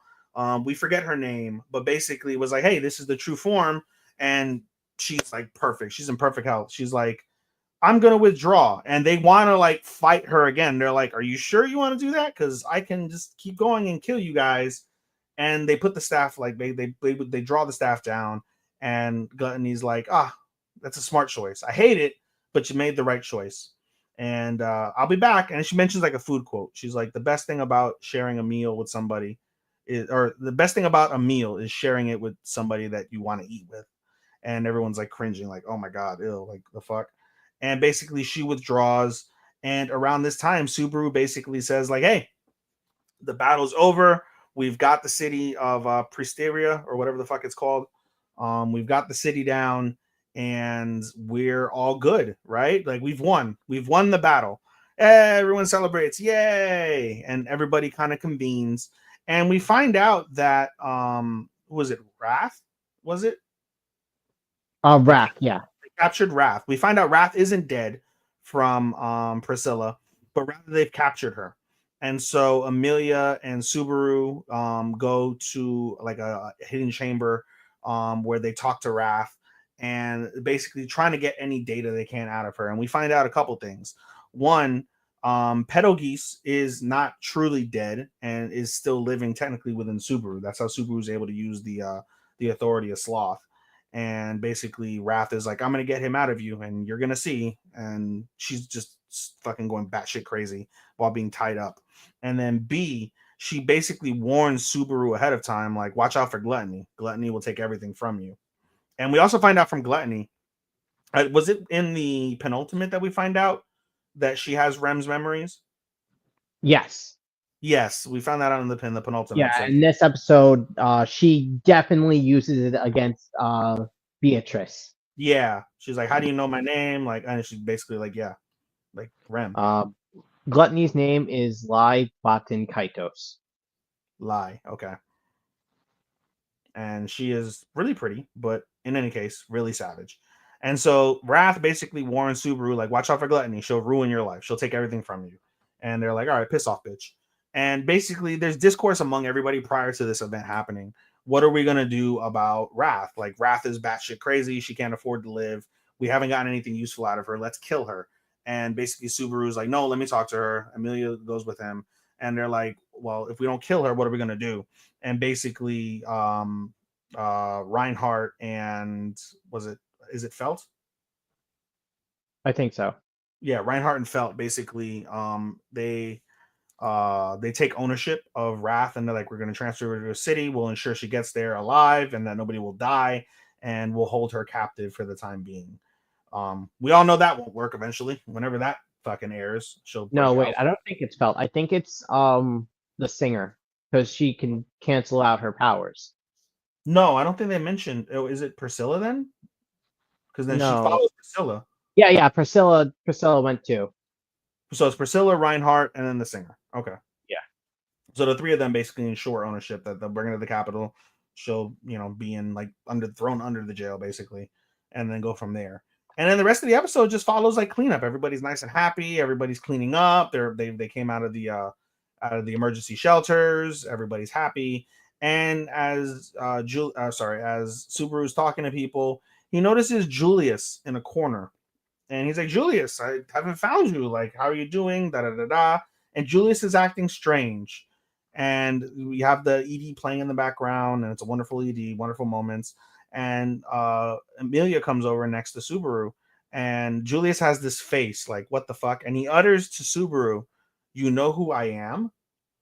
And Subaru's like, of course I do. And he looks over at Amelia. Amelia's like, hey, Subaru, is this your friend? And we get the same exact face from season 1 when no one knows who's Rem. No one knows who Julius is except for Subaru. So good. The only difference is Julius isn't in a coma. Yes. That's the only difference. I imagine he still has his powers and he can still Yeah, I think it's because whatever Gluttony did wasn't what I think it was like the white whale or something like that that did it to Rem. Yeah, So I think it's like just different levels of the power. yeah. I definitely suspect because if I recall correctly, I was thinking that I was like, Rem definitely got scooped up by the white whale, and that's why she lost her shit. Yeah. And so, how does Gluttony have that? So clearly, the white whale was something that Gluttony would control or do something with, or It was the witch of Gluttony who made the white whale. The Sin Bishop has like a power that's like it. I'm assuming. see, that makes sense. Okay, yeah, and that's how the season ends. Everyone's like, "Oh my god, who's Julius?" This was an easy 5 out of 5 for me. I enjoyed the hell out of it. This was a 4 for me. Just a 4. Just a 4. This But is better than 2. something I realized in this episode that I don't think anyone who hasn't like read the light novel or read the manga knew. Al, during his fight with Lust, while he's freaking out or while he's pissed at her for transforming into Priscilla, because that happens. Mm-hmm. It shows that he's missing an arm. He's just like one arm. He only has one arm. Has he not had 2 arms this whole time? Nope, he's only had one arm. And we just realized this now? Or rather, I only just realized now. I'm assuming from your like expression you didn't realize.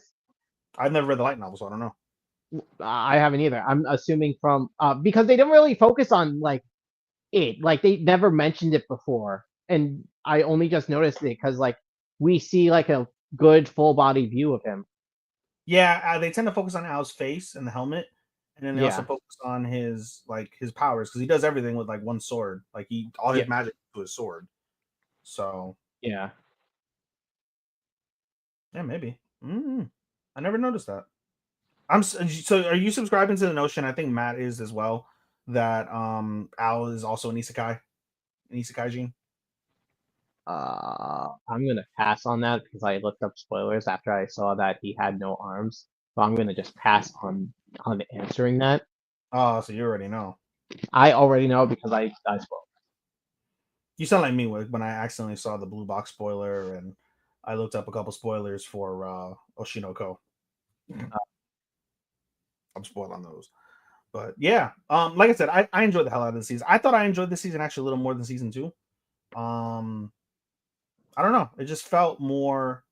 Subaru didn't rely on death a lot. At the beginning, he did. Well, yeah, that's because Wrath was just a fucking bitch. Yeah. So I appreciated that. Krush is still fucked, so that'll be interesting how that works out. Not as bad. I mean, like Subaru took most of it. The only thing like she's not fucked is in her eye, I think. Yeah. So now Subaru's gonna walk around with decrepit hands and shit. Actually, let me look at that teaser image to see what he looks like. That's a good point. Where's the teaser? I can send the picture to the group chat. I have it from when I showed Matt. What is this? What is this? What is this? I gotta take my phone off thing because I closed out of it because it was being distracting to me.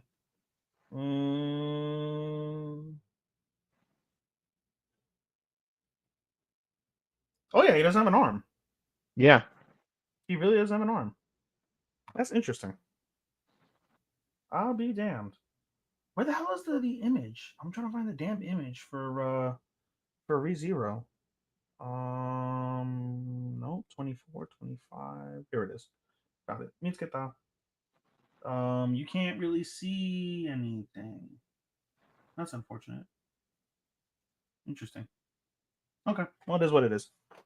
Anyway. All right. Yeah. Moving on. Co-main event. Solo leveling. I just watched this shit when before I came on the air. My God. Incredible. Show starts off. Huh? Such a good episode. Such a good episode to cap such an amazing season.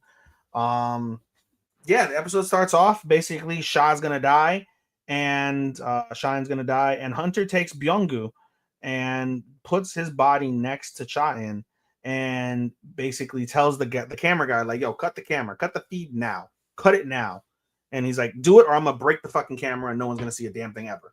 So he cuts the camera feed and he basically explains to the hunters like what his ability is. And it's in essence something of a necromancer, where he can use the souls or the bodies and the powers of the dead in his little shadow army.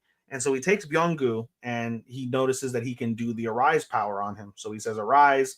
Byung-gu comes out and he immediately uses his powers because he's an S rank healer and nothing else works on Cheyenne, not even the which is very interesting. Like you can cure with the miracle drug, cure your mother from the sleep stone paralysis, whatever, right? But you can't the endless sleep, but you can't cure someone that has like a kidney missing. I don't know. It was weird, but in any case, Byung-gu uses his healing S rank powers and is able to save Cheyenne from certain death.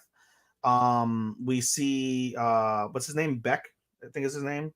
Hunter Beck. Yeah. Beck is like, hey, listen, while I would love to have you use him in your army, he would be of great benefit to you. He was never one for battle, and he never liked fighting. So I'd appreciate it if you didn't, keep his soul. And Jinwoo's like, it's funny. The first time you put your hand on me, it was you were making an order. Now you're making a desperate plea. I find that ironic. But he's like, no, I was thinking the same thing. And he releases Byung-gu from from the extraction. And we get a final scene of Byung-gu smiling at Beck Hunter. And Beck just begins to basically, like, he gets highly emotional seeing his friend for the last time as he dissipates. So not even his body was recovered at this stage, but he was able to say, in essence, goodbye to his friend, which was really nice. Mm-hmm. From there, we see the Japanese. I'll never forgive the Japanese. They basically are like, we're fucked, can't do anything, we're pulling the fuck out. And the Japanese are pissed off that they lost 7 of their hunters and didn't even get to do shit to Korea. So, fuck you guys, ha ha ha. And the rest of the episode focuses mainly on the ants. Now the ants have no leader. All the ants are going batshit crazy. They're going toward the mainland. All of these ships are trying to escape. Even the other hunters, they escape, and they're like, "Where's Jinwoo?" Jinwoo's like, "Oh, we're gonna clean up." And so he basically uses his powers and his shadows. He kills all the ants that are remaining in the nest, and he not only does Arise on the ants to bulk his numbers up, he also does Arise to the Ant King, and he goes into this weird world, which is interesting. He glitches, then goes into this weird world very briefly, and then we see the birth of the Ant King, and the Ant King talks to Jinwoo, which is the first time any of the shadows have talked to him, and he sees that he's got a special rank in the shadow of general, and I guess anybody with general level, they can talk to him. And so Jinwoo asked the ant, like, "Hey, I killed you and your family and your mother. Are you going to obey me?" And he's like, "Oh, I'm filled with happiness that you birthed me again. I'm reborn. So I'm not filled with hatred. I'm filled with joy. Would you please give me a name?" He names the Ant King Beru. Beru now serves under him, and he basically sends Beru off to heal to get the other ants that have no home now, trying to kill them. Basically, Beru's like, "Oh, there's 4,000 ants. They have no home. They're gonna go crazy." And so he's like, "Can you thin the numbers?" And Beru's like, "Well, if that's your command," he's like, "Go." And we see basically the mainland gets inundated. All the ships are inundated with them, and we see Jinwoo save the ships with his mythical fucking dragon that he took from the game world, and he saves them. And even the hunters are like, "This motherfucker still saving us again." And then he sends Beru off to the mainland, and we see some of the lower ranked hunters, they get overwhelmed, including his original mentor from the first season and the first group that survived along with him. And basically, the Beru saves them, and everything else is pretty much good. And everybody's nice and happy when it's all said and done. They have a big memorial. Everyone is, remembered. Of the lost people, the lost hunters during the battle are remembered, including Byung-woo. And there's 2 sides basically to the public. Jinwoo now is like internationally known. He's the one who saved all of the hunters. He made like he was basically the fulcrum to why the Jeju Island raid was a success when it was all said and done. But his detractors are basically saying if he had been there from the start, then nobody or minimal people would have died as a result. So because he wasn't there, we lost our S rank healer, and we're pretty fucked from that perspective, and that type of stuff. So he's very solemn. He's very, he pays his respects to Bean Yoon, and basically as he's walking back, Beck Hunter goes to him and he's like, you should hold your head high. Without you, everybody would have died. And this country would be doomed. So hold your head high. You are not a reason to, put your head down in shame or anything of the sort. And he acknowledges that. And as he's walking back, we see him have a meeting with Go Chairman. And Chairman goes like, hey, we're going to compensate you however you want, but there's an undeniable fact that you are now internationally known. Everybody and their mother is going to want you. What are you going to do about it? And he's like, I'm going to start my own guild. And he gets his buddy who has the money, and they're going to start a guild together is basically the plan. And the episode and the season end basically with him stuck in traffic. Even though he's got a mythical dragon, he can't fly everywhere with the mythical dragon. So he's in a car driving away, and he's stuck in traffic. He's like, what the hell's with this traffic? We're not moving. And basically, Go Chairman calls him, and he's like, what happened with the guild? And he's like, no, I'm not calling about that. Ahead of you're in such and such place, right? He's like, yeah. He's like, ahead of you, there's a B rank gate that's open. The hunters are having difficulties getting there. And he's like, well, if you don't mind, I'll go take care of it for everybody. And he's like, well, please, I would love if you took care of it for everybody. So he walks into the gate alone. And as soon as he walks into the gate turns from a B rank gate to a fucking S rank gate. It's a red gate. And he's like, son of a bitch, I should have told my mom I was going to be late for dinner. And that was funny. And basically the episode ends with Cha In talking to the other hunter, the fire hunter. And no, not that shitty anime. Just I forget his name, the Fire Hunter. And was like, hey, yeah, I don't remember his name either. And she's like, I didn't do anything in this raid. I had to be saved by Jinwoo. Jinwoo's so like ahead of us. Like, I want to stand next to him. I want to be with him. I want to fight with him. I've got to get stronger. And meanwhile, Jinwoo is soloing a red gate by himself with his shadow army. He just annihilates everybody. Fucking Beru's standing on top of a mound of fucking dead animals from the gate because they're in the middle of a jungle. And the season ends with him saying, let's go to our next target. And he's got his evil eye in his face while all of his fucking shadow minions are on one knee, like kneeling before the king. And one thing I did miss, I just realized this, is as they're performing cleanup, some of the hunters are performing cleanup on Jeju Island. We see them get put to sleep by some mysterious characters. We see the introduction of about 3 new characters. We see the introduction of like a mage type who puts all these hunters to sleep. We get the introduction of like a beast type. And then we see a third person there, which we presume is Jinwoo's father, the one who escaped jail and beat the shit out of of his ops. I forget his name, that fucking douchebag who got his ass. But we presume that's Jinwoo's father. He's also there in the lair, in the ant's lair. But he basically sees the 2 creatures, one like mage type, like blue creature, one beast type creature, and they leave the island by opening their own gates. So you can easily tell that they're part of the game, I guess you could say. The system. Yeah, they're part of the system. More to be had on that. And then the other guy that we see before the episode ends is some of the ants that made it off of Jeju Island go to like various other places around the world and their various countries with their warships dealing with them. And we get this insanely powerful hunter. And he just takes a fucking swipe of the sword. He eliminates like 1,000 of the fucking ants in one fucking giant explosion. So that was pretty wicked. I don't know who that is, but he looks fucking badass. And that's basically the end of the season. And the big controversy with the show is the fact that there was no season 3 announced. Just based off of conversations I've had with people, Japan didn't receive it well. This is definitely more of a Western love series than Japan. I wonder why. And we're basically, I think we got a comment from the director too, if I'm not mistaken, saying that that there's going to be a delay in season 3, and it has to do mainly with the animation company, with the production company, which I believe is A1 Pictures. A1 has their sights set elsewhere. on anime producing at this time, so we're probably not gonna get a season 3 anytime soon, which is a damn shame. But in any case, easy 5 stars. What do you think I was gonna give this? I gave this a 3 3/4. 3 3/4.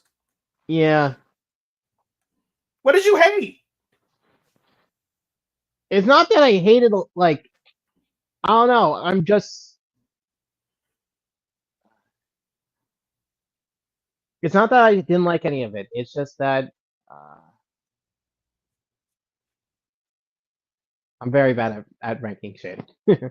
Bro, a 3 3/4. uh, maybe a 4. Oh my god, maybe a 4. Maybe a 4.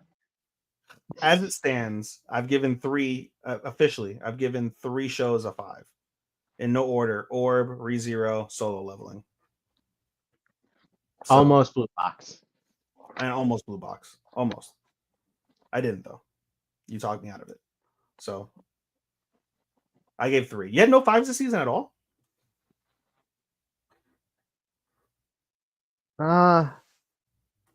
One. Okay. Okay. I'm very like. I mean, you've seen 2,000 anime in your life. I'm sure fucking 5 is insanely difficult on your fucking measurements. Yeah. Yeah, I gave 3. I was a little liberal this season. I had none last season, to be fair. For being honest, I had none last season, so I gave 3 this season. Content with that. Okay. Any other thoughts on the season of the show? Nah, it was a good season. It was a hell of a season. I'm really sad they're not going to do a season 3 anytime soon, but that is what it is. All right, we'll move on to our main event, the main event of the evening. One of the shows that we hadn't closed with at all during the season, but felt very apropos because it was actually one of the better finales of the season as a whole. Oh, the show was so fucking good. Honey Lemon Soda. Yes, Honey Lemon Soda is our finale for the winter season. I'm trying to remember what happened. How it started, I should say. Ishimori remembers confessing to Miura Yes, in her half like sleeping day half days. And he tells her that he likes her back and gives her a kiss on while she's like passed out. Yeah. So then that's right. Then yeah, Ishimori wakes up not remembering like his part of the conversation or the fact that she kissed him, and freaks out because like, oh no, is this shit gonna be fucking awkward? She spills the beans to Ayame, who urges her to get an answer from him. Yeah. So I remember. Yeah. So then from there, that day, Miura is gonna go out, and all these girls are asking him out, and Ishimori goes up to Kai, and is like, "Hey, if you got nothing planned, meet me in the classroom." And everyone's like, "Who the fuck is this bitch?" But he follows, and he's like, and she basically formally confesses, like, "I like you," and Kai responds, "I like you too," and they kiss again, and there's still not an official answer. So then the next day, we see Kai waiting for Ishimori, and everyone's like, "Who are you waiting for, Kai?" Waiting for Ishimori. And did they hold hands? I think they held hands, did they not? Yeah, they hold hands. They hold hands, and everyone's like, "Oh my god, what the fuck?" Mind blown. Holy shit. Ishimori did it. He got Kai. Like, "Oh, you guys dating?" No. What? So then, huh? No, what was I gonna say? It's not official yet because Nobody asked, "Will you please go out with me?" If you're kissing and holding hands, I mean, come on. Do you really is that the Japanese way? You have to like bow and extend your hand and be like, "Please go skiyate kudasai." It's like you have to do that the entire time. Like, fuck. I can't imagine being a grown ass adult like doing that to like another like partner. Imagine you're like 30 something. Skiyate kudasai. Bow down and raise your hand. That's wild. But in any case, then that's where the story progresses from that perspective. They're like ask her out. And Ishimori is gonna ask her out, but it's a bad time. And then we find out basically there's a school assembly for I don't know if it's like the beginning of the semester or like to the end of the semester, whatever the case is. But there's a school assembly and the student council asks Kai to address the school. And so right as Ishimori's in the crowd, there's a giant crowd in front of everybody. Ishimori, just the most horrible timing, is like, Kai, will you go out with me? And everyone's like, what the fuck? Why would you do this in front of the entire fucking school? You are stupid and crazy. What the fuck? And Kai doesn't give an answer. Kai smiles and he walks up to the podium. He addresses the school. He makes one serious address, and then he ends his address with, Ishimori, I like you. Please go out with me. And all the women lose their fucking mind. All the girls go bananas. She is now public enemy number 1 in that school. Yeah. She is now public enemy number 1. All the friends are happy, and the season ends with Kai and Ishimori basically looking at each other and smiling and embracing. That was great. This That was series a great. is so cute. It was fucking cute. They're the only couple of the season that like got with somebody. When you think about it. Let me think. Not including the Rentaro family. Not including the Rentaro family. My Happy Marriage is already there. The Yuri bait is just Yuri bait. Excuse me. With Flower and Ashura. Blue Box, nobody got with anybody. We just got rejections. Yeah. Medaka, nobody, I don't think, got with anybody. No, not yet. Not yet. All right.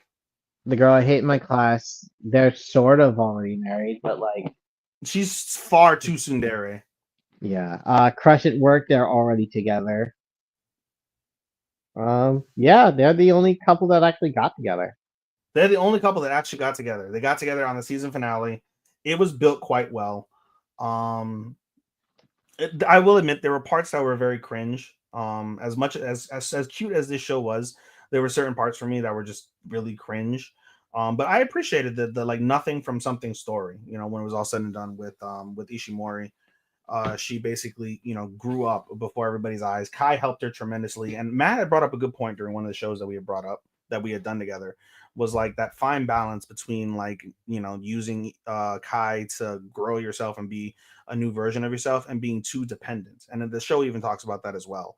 And toward the end, she finally found that balance of like, securing her own independence and independently thinking for herself while still wanting to be there for Kai. And I think the penultimate episode where she helps Kai break out of being fucking hogtied and, telling Kai like, hey, as much as you're there for me, I want to be there for you. I want you to be the first person that you rely on when you ever need something. How rare that opportunity will be. I want to be the first person. I think that really is what cemented everything in Kai's mind. And I thought that was tremendously told as well. The whole thing of like the bullies, it annoyed me, but at the same time, I can appreciate it, that full circle thing where like, oh, well, now the bullies, they don't give a shit about her because now she's like not reacting to them or whatever, like, that aspect of it. I'm just so curious. The one question that I wish I would have gotten some sort of direction to is when the bullies were like, oh, you're like, when they looked at Kai's friend was like, you're the fucking worst of them all. Like, and then also the mystery of Kai's friends and also the mystery of why is Kai working? Kai never reveals why he gets a part-time job. We don't know anything about Kai's background. So, and there was no season 2 announcement, which was unfortunate. So I'm really much look forward to a season 2 of this, and I hope they announce that. I don't know whether they will or not, but I would love that. Well, Skip and Lope forgot one, so maybe this one will. And this is so Skip and Loafer-esque. I do agree with that premise as well. It is very, very Skip and Loafer-esque. I still love the show regardless, and it was strong. It finished strong. I had it in my low list, and by the time it was all said and done, it's placing pretty decently high. I gave this a flat 4. I gave it a 4.5. Oh, you gave it a 4.5. Nice. Mm-hmm. Nice. Okay, cool. And with that, folks, that's pretty much it for the winter season. We have My Happy Marriage that has gone on hiatus. More than likely that will not air prior to our awards, which we're currently scheduling for early next week as it stands. Disclaimer: I just saw the episode because the Japanese is out already.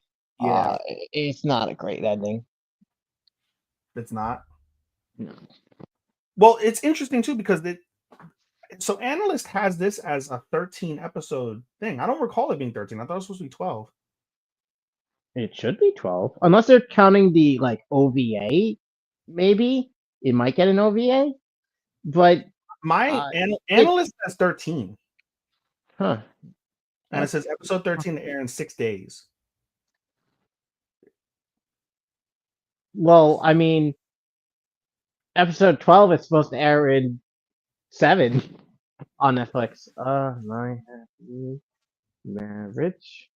Yeah, I just watched the episode. It was very final-ish. Yeah, Wikipedia says 25. Wikipedia says 25 episodes. There were 12 in season 1 and 13 in season 2. So I guess there's one more episode to be had. Oh, I guess. Okay. Well, in any case, that's the only one that we didn't review. There wasn't an update. The last update we got was that it was under an indefinite hiatus for some stupid reason. That's a shame because it was going to place fairly high on my ranking, and now it's not because of that bullshit. So that is what it is. But that's the one show, technically, other than Apothecaries, that still remains at this stage. So that's basically it for winter, though. Okay, so they are counting the OVA as episode 13. So. Okay.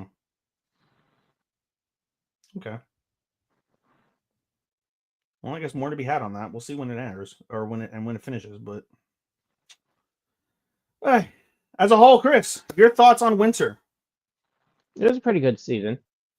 I thought so too. Chris had mentioned in our other chat, or not Chris, Sean mentioned in our other chat today that basically he thought winter was weak. I didn't think winter was weak. I think what did help it is the amount of carryovers. All the carryovers made it like that much better because in essence, it like the season's storyline is basically solo leveling and then everything else. But I found enjoyment in the everything else, even if the carryovers are going to rank high. I still found enjoyment in that from that perspective. So winter always tends to be a strong season though. And whenever I do my grades, I never put winter as like dead last. I noticed that. For me, that's always spring or fall. Well, that's because like the carryovers from fall go into winter. Well, carryovers from everything Like, go into everything. So I mean that. Well, I mean, like fall usually has some good series that like go into winter. Like this one, we had Blue Box. We had fucking Orb.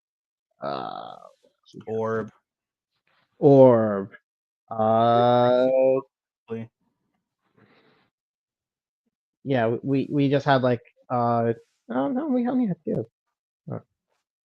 Kenshin, Miburo. Those aren't really high ranking, but they still carried over. Shangri-La, Blue Box, Orb, Kenshin, Miburo, ReZero. So yeah.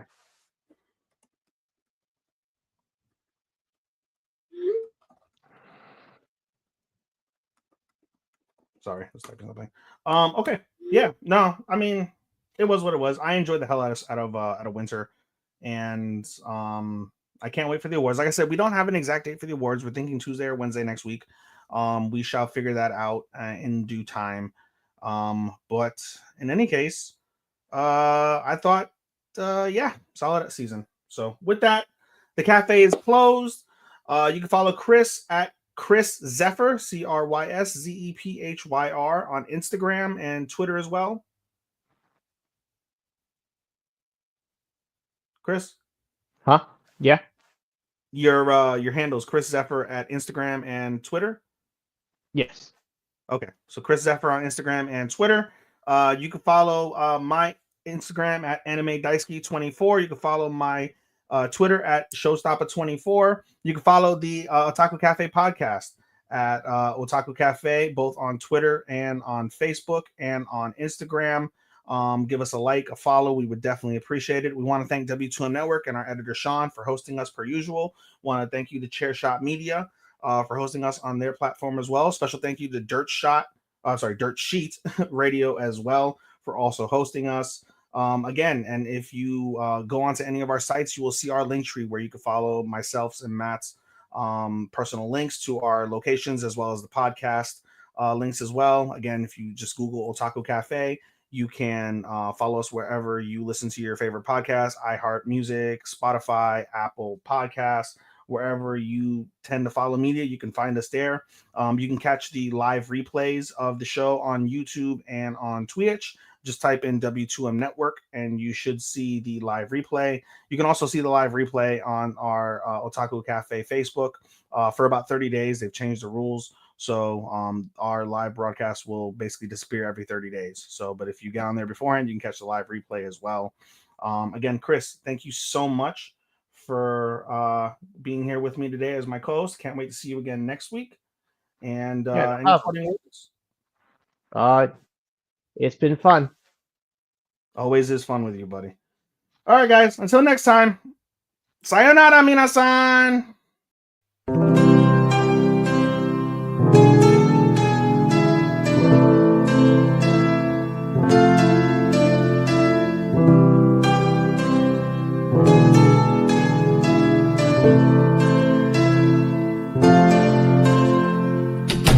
The sun goes to sleep, I find myself in a heap because it hurts so much to be away from you. It makes my day when I get a text from you, but still I say goodbye again. Let's hope this isn't the last time that I see your face, but hey, it's fine. I know everybody needs a little space.